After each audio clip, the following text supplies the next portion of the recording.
ஐந்தாம் வகுப்பு சரஸ்வதி தமிழ் இலக்கணம்.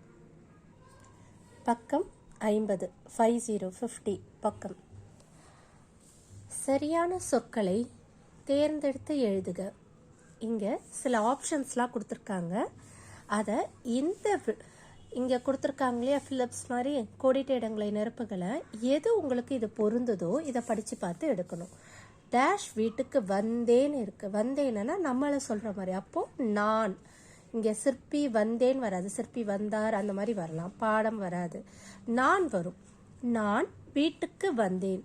டேஷ் நிலத்தை உழுதார், சிற்பி பண்ணுவாரா இல்லை நானா, விமானத்தை, இதெல்லாம் வராது.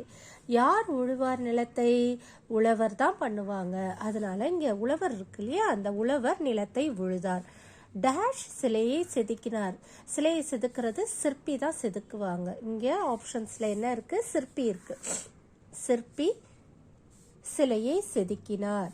டேஷ் யானையை பழக்குவார். இதில் பார்த்தீங்கன்னா திருக்குறள், பானை, நீங்கள், கடிதம், உழவர் இருக்கு. யார் யானையை பழக்குவார்னா பாகன். இந்த இதற்கு இல்லையா, பாகன். பாகன் பாகன் யானையை பழக்குவார். டேஷ் வீட்டுக்கு வாருங்கள், நீங்கள் வீட்டுக்கு வாருங்கள். குமார் டேஷ் படித்தான். என்ன படிச்சிருப்பான்? பாடம் படித்தான். அஞ்சல்காரர் டேஷ் வழங்கினார். என்ன வழங்குவார் அஞ்சல்காரர்? கடிதம். விமானி டேஷ் ஓட்டினார். விமானத்தை ஓட்டினார். குயவன் டேஷ் செய்தான். பானையை செய்தான். திருவள்ளுவர் டேஷ் இயற்றினார். திருக்குறள் இயற்றினார். அதுக்கான இதுலேயே இருக்கும் உங்களுக்கு. உழுதார்னா உழவர் வருவாங்க, சிலைனா சிற்பி தான் செய்வாங்க. யானையினோனி பாகன், யானையை வழி நடத்தி அந்த மேலேருந்து ரைட் பண்ணுறவர் யாருன்னா வழி நடத்தி செல்றவர் பாகன். இதில் பார்த்தீங்கன்னா பானை செய்கிறவன் குயவன். திருவள்ளுவர் வந்தாலே திருக்குறள் வந்துடும். இப்போ இதுதான் நீங்கள் நல்லா கவனிக்கணும். தகுந்த பயனிலை சொல்லால் நிரப்புக. காற்று வேகமாக வீசியதா அடித்ததா? நீங்கள் வீசியது வருமா அடித்தது வருமானு குழப்பம்னா புயல் தான் அடித்ததுன்னு வரும். காற்று வீசியது, தென்றல் வீசியது, காற்று வீசியது தான் வரும். காகம் கரைந்ததா கத்தியதானா?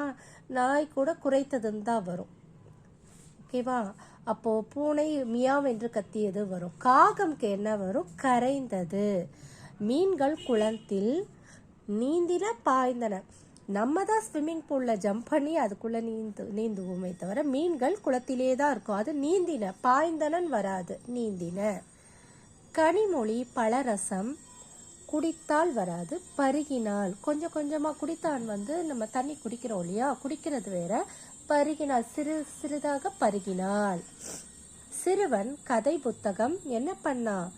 படித்தால் வருமா? சிறுவன் வன், சிறுவன். அப்போ ஆண்பால். அப்போ இங்கேயும் படித்தான் தான் வரும், படித்தால் வராது, படித்தான். மாடுகள் புல்லை எப்பவுமே இந்த ஆறறிவு இல்லாத விலங்குகள் சொல்லும் போது நேன்னு முடியணும். மேய்ந்தன, தின்றன. இதுவே ஒரு மாடு மட்டும் வந்ததா மேய்ந்தது, தூ வரணும். து. இது கல் வருதா? கல்னா என்ன? ப்ளூரல்ல கொடுத்துருக்காங்க. மாடுகள் புல்லை மேய்ந்தன, தின்றன, அந்த மாதிரி இருக்கிறதுல என்ன இதில் வரும்? தின்றன வருமா மேய்ந்த?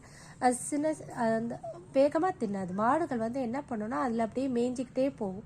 மாடை மேய்ச்சிட்டு வர, ஆடை மேய்க்கிறியா அப்படின்னு சொல்லுவாங்களே, அது என்னன்னா புல்லை மேய்ந்தனன்னு தான் சொல்லுவாங்க, தின்றன சொல்லக்கூடாது. செடியில் பூக்கள் பூத்ததா பூத்தனவான்னு வரும். பண்ணா செடியில் பூக்கள் பூத்தன. செடியில் பூக்கள், கல்னு வந்தாலே நான் என்ன சொன்னேன்? நேல முடியணும், பூக்கள். இதுவே செடியில் பூ பூத்ததுன்னு வந்திருக்கும். ஆனால் பூன்னு கொடுக்கல, இங்கே என்ன கொடுத்துருக்காங்க? பூக்கள். அப்போ என்ன வரணும்னா பூத்தன. மாலா நடனம் ஆடினாள். மாலான்றது பெண்பால், ஒரு பெண். அவ ஆடினான் வராது, ஆடினாள். பாடினாளா ஆடினாளா? நடனம்ன்றது ஆடுதலுக்குரியது. ஆடினாள். வயலில் சோளக்கதிர்கள் விளைந்தன. வளர்ந்தனா வளர்ந்துட்டே போகிறது, அது விளைச்சலா வர்றது தான் விளைந்தன. கலா பள்ளிக்கு, அவர் ஒரு பெண்பால். அவ போறான்றது என்ன? கொடுத்தாள்னு வராது, சென்றாள். பள்ளிக்கு என்ன பண்ணுவாங்க? சென்றாள். ஓகே ஃப்ரெண்ட்ஸ், இது புரிஞ்சதுன்னா பிடிச்சிருந்ததுனாலும் லைக் பண்ணுங்கள், யாராச்சும் ஒருத்தருக்காகவாச்சும் ஷேர் பண்ணுங்கள், யாருக்காச்சும் ஹெல்ப்ஃபுல்லாக இருக்கும். சப்ஸ்கிரைப் பண்ணுங்கள். நன்றி, வணக்கம்.